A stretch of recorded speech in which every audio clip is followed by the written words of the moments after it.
Welcome back. I hope you're doing amazing. I'm going to be showing you or going over my tips and tricks for making emulsified body butter products. I'm going to share as much as I can, just showing you what works and mistakes to avoid so that way you can make stable emulsified body butter products. So this is going to be a very in-depth video. It's going to have a lot of details. So I hope you find this helpful. So let's go on and get started. If this is your first time watching any of my videos, my name is Esther and I make DIY hair and skincare videos.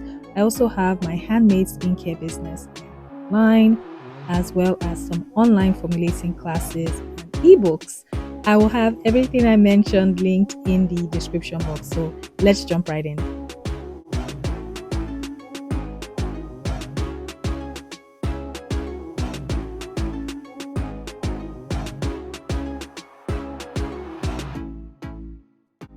So when you make an emulsified body butter product, you're basically combining two or more liquids that you normally cannot mix together. So think about your water and oil. When you mix them together, it's going to separate. So with the emulsified body butter, you need an emulsifying wax to combine your water and oil-based ingredients so that way you can have a stable body butter product. So with an emulsified body butter product, it's different from the traditional whip body butter product that just uses only oils and plant butter. With the emulsified body butter, you're using water, oils, plant butters to make the emulsion. So yes, it's called an emulsified body butter, but technically this is just a thick cream, a thick body cream. It's all about marketing, how you market the product. But typically the emulsified body butter needs the emulsifying wax to get the oil and water combined together. There's no way to make an emulsified body butter product without an emulsifying wax. With an emulsified body butter product, it is water-based, so it's a hydrous product that contains water and water-soluble ingredients. It can be made with a combination of plant butter and oil, or just only oils, but you need the emulsifying wax. The best part of this body butter is that it does not melt when exposed to high heat. So during the hot summer months, this is a great option. If you sell body butter products, you can make an emulsified body butter product because it's much more stable. But the most important thing is that it requires a preservative because it is a water-based product, and this is necessary to stop the growth of bacteria, yeast, and mold.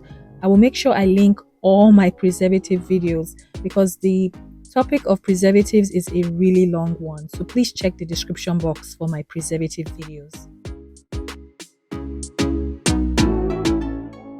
What should an emulsified body butter look like? What is the formula? What type of ingredients should you include in your body butter formula? So you need your water, which will be distilled water. You need to choose a plant oil, butter. You can use either of these two, or you can use both. You need antioxidant like vitamin E. A humectant is always a good idea because it's a hydrating ingredient, since this is a water-based product, so you always want to include a humectant. And of course, one of the most important things is the emulsifying wax, because that's what's going to combine the water and oil together. So you need that. Fragrance, essential oils, those are optional. A thickener may be optional depending on the type of emulsifying wax you're using. But additional optional ingredients are things like your micas, your colorants, active ingredients like your vitamin C, kojic acid, niacinamide, botanical extracts, herbal powders, colloidal oats. These are just additional optional ingredients depending on the type of emulsified body butter you're formulating. depending on how thick you want your emulsified body butter to be, you're going to adjust your emulsifying wax, your thickness, co-emulsifying wax accordingly. So I'm going to share some of my formulating tips, guidelines that you can use. But you definitely do not have to have your emulsified body butter as thick as I have it here. You can definitely aim for a lighter consistency, a looser consistency, but you are going to have to adjust the emulsifying wax percentage as well as your thickness and co-emulsifying wax. But I'm going to show you what I mean with my formulating tips. If you use a higher percentage of emulsifying wax, co-emulsifying wax, it will result in a thicker finished body butter. And if you use a higher percentage of water, it will result in a lighter, thinner product, more like a lotion consistency. And also if you use a lower percentage of emulsifying wax.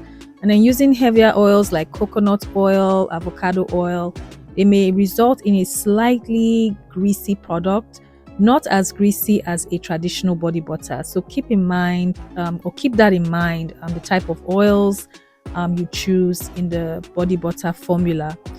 So see what I mean here. There's a looser consistency because the water percentage was much higher and the emulsifying wax was a much lower percentage that was used. So this resulted in a thinner body butter formula. The next thing that's very important is the oil phase. So you want to aim for an oil phase ranging from 20 to 30% as a general guideline when you're formulating your emulsified body butter formula. And I'm going to explain why. So if I go over to Lotion Crafter, this is an amazing online supplier.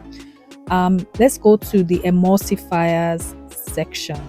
So when I go over to the emulsifiers section, they have a bunch of emulsifiers, but I'm going to go over to Olivem 1000. That is an emulsifying wax I use quite often. I'm going to go talk more about that just ahead. So there's the formulating guideline. It has all the information about this emulsifying wax. It has the INCI name. Just in case you're buying from a different supplier, you want to pay attention to the INCI name. And then this tells you that you have to add it to the oil phase, and it tells you the maximum, the recommended oil phase percentage. In this case is 25%. Then it tells you what the typical usage rates are. So this tells you how much to use. So if you're making something like a lotion or cream, they recommend between 7 to 8%. So buying from a reputable supplier will have this information, so it makes it easier to formulate your body butter product. But then you want to stick to the recommended oil percentage amount, because if you use more than 25%, your finished product may not be stable and it will eventually either separate out because the emulsifying wax cannot handle more than that oil phase percentage. You also want to keep in mind that emulsions are harder to preserve, so make sure you're choosing a broad spectrum preservative to protect your formula, to stop the growth of bacteria, yeast and mold in your finished product. And you don't want to overblend your emulsion because you are going to introduce a lot of air that way. And add the ingredients in the correct phases: water phase, oil phase, cool down phase. I'm going to talk more about this, but you just want to keep these formulating guidelines in mind when you're creating your formula. To get started making an emulsified body butter, you need the emulsifying wax because you cannot combine water and oil together without this. So things like beeswax, candelilla wax, those type of waxes are not emulsifying waxes. You can use them as thickeners, but they are not emulsifying waxes. Now you can choose between synthetic or natural EcoCert approved emulsifying waxes. or you have to do your own research and choose accordingly because there are so many options. I have not used every single emulsifier out there. But these are some of the recommended emulsifying waxes. Most of them I've used except for Polar Wax and Heliosoft, but everything else I've used and I like. So you can just um, do your own research. These are great, stable emulsifying waxes that are amazing for emulsified body butter products. Because I get asked all the time, can I use beeswax? No, you cannot. Beeswax cannot combine water and oil together. You can use it in to thicken up your body butter. You can use it in your lip balms. They are considered thickening ingredients. To make an even more stable emulsified body butter, you can use thickeners and co-emulsifying waxes. The two most common ones I've used is stearic acid and cetyl alcohol. Xanthan gum soft or clear also helps to stabilize an emulsifying wax like Olivem 1000. So keep that in mind. So they are very helpful. A lot of the time, if you use an emulsifying wax that is self-emulsifying, that is sufficient on its own, even Ritamol's SCG, Olivem 1000 is a little bit shaky, BTMS 50, they are all sufficient to use alone to emulsify your oil and water together. But to make it even more stable, to make a thicker product as well, the thickeners co-emulsifying waxes come in handy. The very first emulsified body butter product I made, all I used was emulsifying wax NF, and it was stable for months. It was thick, it was perfect. I did not use a co-emulsifying wax. But it's just something to keep in mind and just to guide you when you're creating your own formulas for yourself.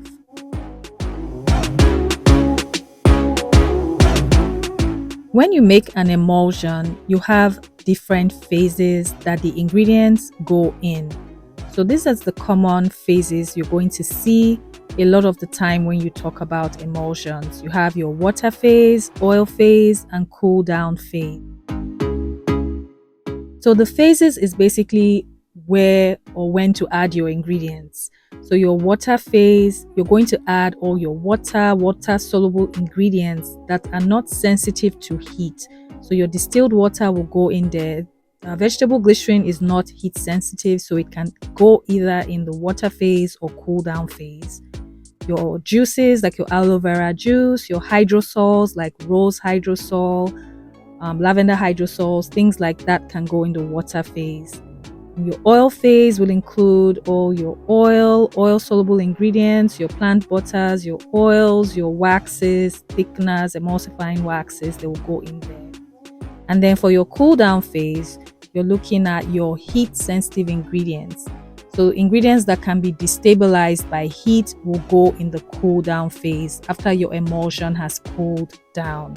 So your preservatives, your antioxidants like your vitamin E, fragrances, essential oils, if you're working with active ingredients like your vitamin C, niacinamide, just some of those active ingredients, botanical extracts, they will all go in your cool down phase.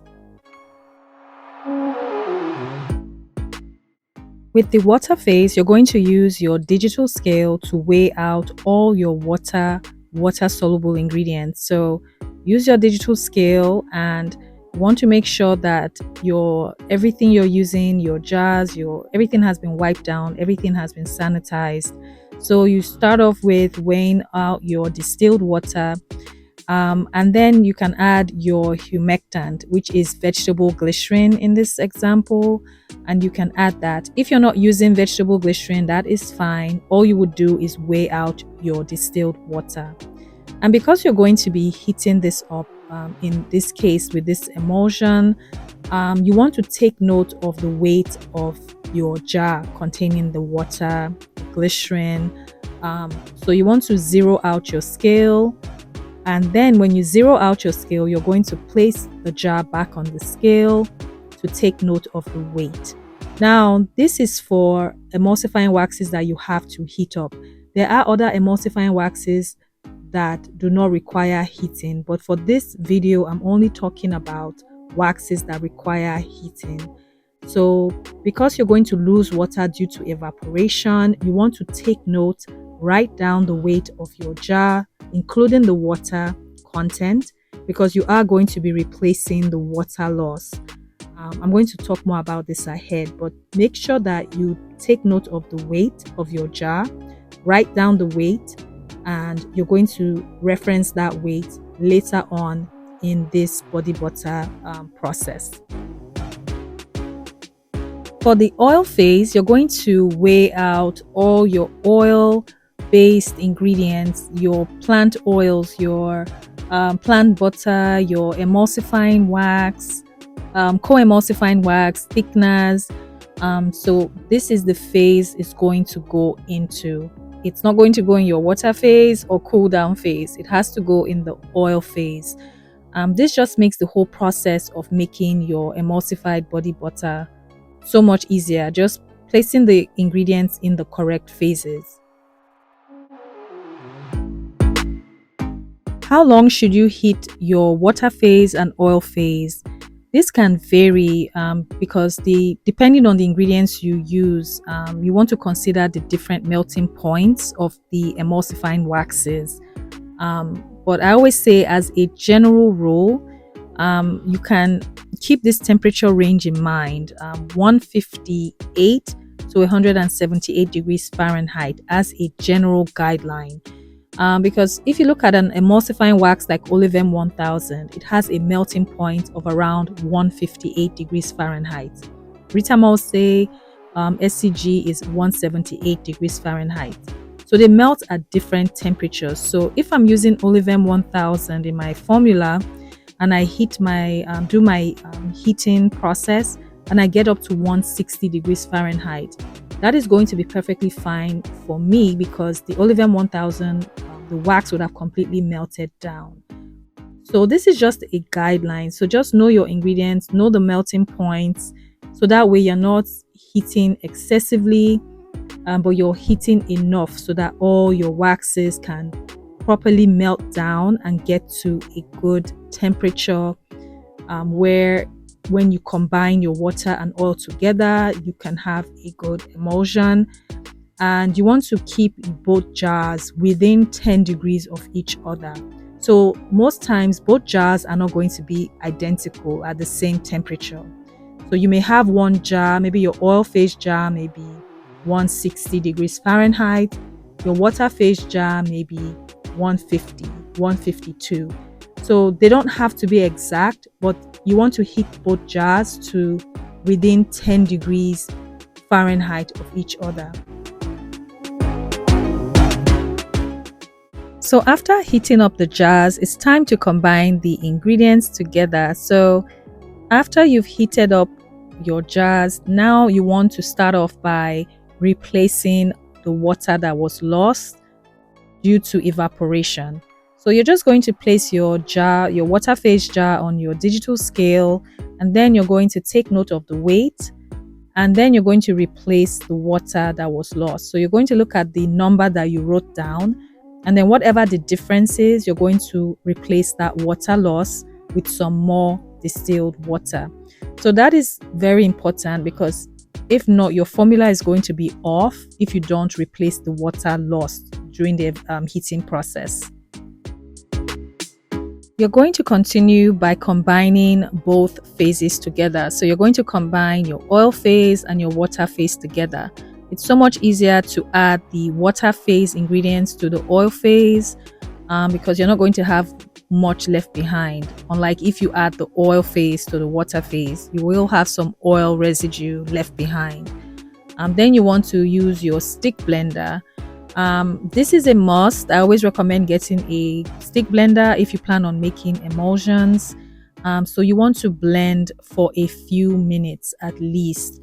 I always recommend 3 to 5 minutes on average, because you blend and then it looks like everything is combined, and then you may come back 20 minutes later and see separation. So take the time to blend. I say blend in increments, but you want to aim for at least 3 to 5 minutes of blending with your stick blender. After mixing for several minutes, your mixture is still going to be very runny, and that is perfectly fine. All you do is just set it aside, but continuously check on it. Check on your mixture. You may need to stir it from time to time because it will start to thicken up slightly. It may form little clumps or lumps. So just stir it periodically, check on it. You can use your stick blender from time to time, but I usually just leave mine alone. But I check on it and I stir by hand. And you want to leave your mixture until it has cooled down to at least 100 degrees Fahrenheit and below. So that way you can move on to the cool down phase. For the cool down phase, you're adding your heat sensitive ingredients that can be destabilized by high heat. So you want to add it at this stage. So in this example, my temperature for my mixture was at 84 degrees Fahrenheit, well below 100 degrees Fahrenheit. So I went ahead and added my vitamin E antioxidant. I added my plant extracts. In this phase, I'm going to add my preservative as well. So and if I was working with actives, I would also add it here. So you just want to add those heat sensitive ingredients that can be affected by high heat because they will lose their potency. So you want to add it here. So after adding everything, I'm mixing here by hand, but I always recommend using a hand mixer. If you have a hand mixer, you can just use one of the beaters. So instead of using two of the beaters, I hope I'm saying it right, just use one to mix. If you use another whisk, you run the risk of introducing a lot of air into your finished product, and you don't want to keep using your stick blender because your emulsion has formed. The only thing you're adding are your additional ingredients. So you can use a hand mixer to mix it for about a minute or two to get all those ingredients well combined into the mixture. So this is just the basic equipment you need, an immersion or stick blender, as well as a temperature gun, and a hand mixer will be helpful. I will make sure I link everything I use in the description box if you're looking for a stick blender to purchase, a temperature gun, as well as a hand mixer. But this just makes the whole process easier. The temperature gun is a must because you want to know what temperature your emulsion is, so that way you can add your ingredients as needed. But I'll have everything I used or mentioned. It will be linked in the description box. Next is checking the pH. So with checking the pH, you want to follow the supplier recommendations for the specific emulsifying wax you're using.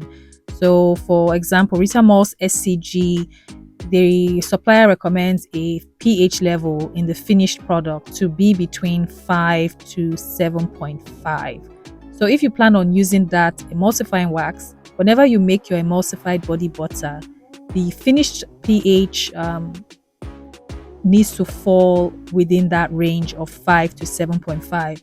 So usually with a good supplier, they will have all that information there. So checking the pH is necessary because you want to know what the finished pH is in the product. So you would just use a pH meter to take the reading.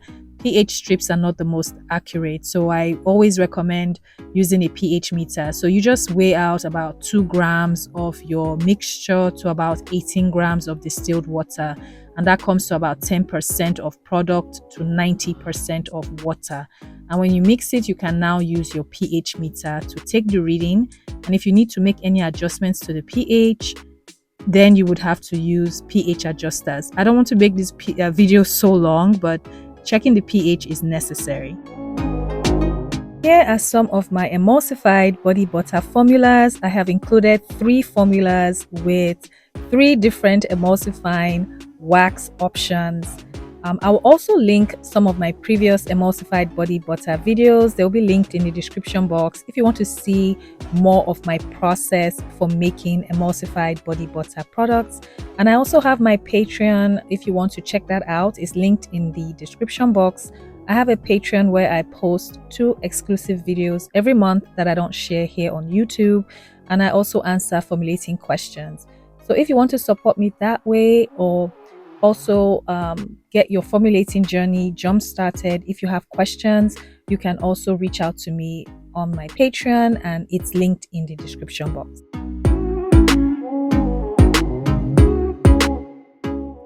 Next is packaging your emulsified body butter. How soon should you package your emulsified body butter after it has been made? So you want to consider this. You want to wait for your emulsified body butter to completely cool down, or at least get to room temperature before you package, to avoid condensation occurring. So condensation happens when you cover your body butter, and then you have those tiny droplets that form on the lid of the jars. So you don't want that, because that will be a breeding ground for bacteria to form in your product, and that will cause contamination. And you can also package by piping or by using a spatula. You don't have to pipe into jars if you don't want to create swirls. You can just scoop your body butter into the container, the jar that you want to use. It all depends on you. It depends on what you like. I like swirls, so most times I tend to pipe my emulsified body butter products. But if I create a lighter consistency, then I'm just going to pour it into the jar or container that I'm using. But that's pretty much it. There's a lot that goes into making emulsified body butter products, and I try to cover as much as I could in this video. But if you still have questions, definitely let me know in the comments, and I'll do my best to answer your questions. But please, please, please don't forget to like this video, and leave me a heart emoji if you found this helpful. Please turn on your notifications if you haven't done so already, so you don't miss any of my videos. And if you haven't yet subscribed, please go on and hit the subscribe button. I have so many more videos coming up, so you don't want to miss those. But if you watch this far, thank you, thank you, thank you so much for watching. Thank you so much for your support. That means so much to me. And I'll see you in the next video. Thank you so much. Bye.